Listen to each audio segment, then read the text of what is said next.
Hello. Welcome to Workflow Devotion with Daryl and Arlene. We pray that this devotional time will be a blessing to you. Welcome.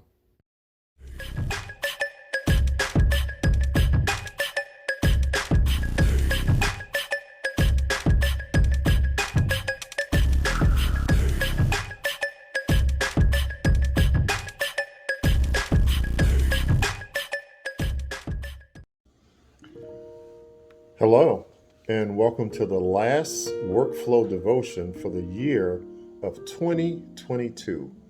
We're about to embark on a new year, and things will change. So, on this change of going from one year to the other, we're going to briefly talk about change. You know, a lot of times when change comes, people sometimes look at change as being bad.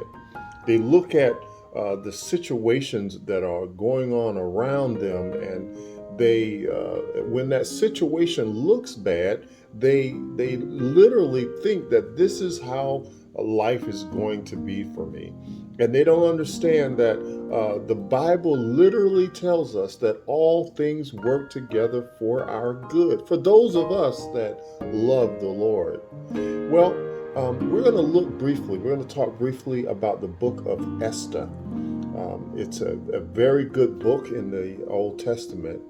And to give you a little bit of history about Esther, Esther, her and her uncle Mordecai have been captured by another kingdom. They are in a foreign land. And in this land, how much hope could they have when they're not even free to be able to do the things that they want to do? Well, to even go and get beyond that, Mordecai's niece, his brother's child that's with him, is now picked up by the king. She's picked up by the king because of her beauty, and the king, who has put out his queen because she did not want to follow his rules, now has his Mordecai's niece staying with him at the palace, along with a number of others that are there. The hope that they had to look for seemed to be just completely gone. But because of their beliefs, and because Mordecai taught his niece to hold on to God's unchanging hand, Mordecai taught her to hold herself up a certain way so that people would look at her a certain way. Well, the king saw her, he fell in love with her, but at the same time, there was someone called Haman that the king had also elevated within the kingdom. And because he elevated him, and Mordecai would not reverence him, Mordecai being a Jew, he was upset with all of the Jews. And he wanted to murder the Jews. He wanted to kill them all, not knowing that Esther, the queen of the king of the kingdom, was also a Jew. She had not let it be known. And Esther ended up being the one to save her entire family, the whole Jews that were in that area. We have had to endure some real tragedies this past year.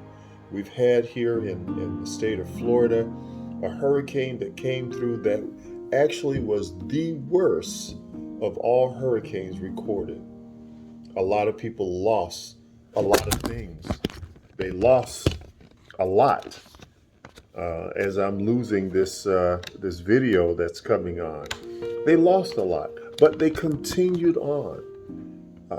We must continue on. We must build. We must keep going forward because God is still in control. And as long as God is in control, things will be okay.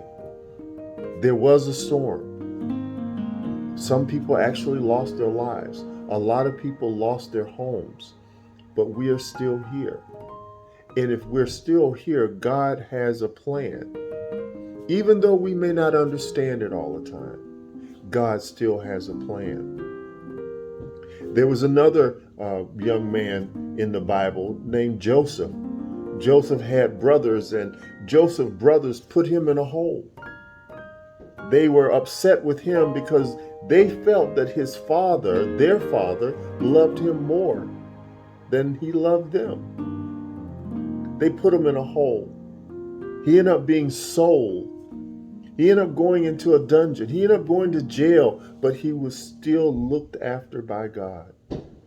And because of what God had on him, he was able to save his entire family.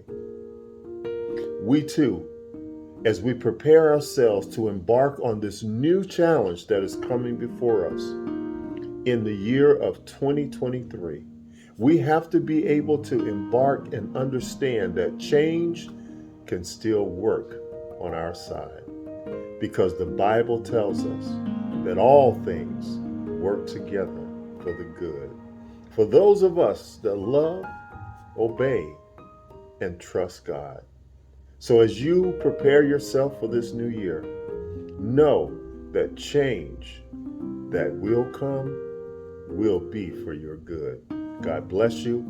See you in 2023. Bye.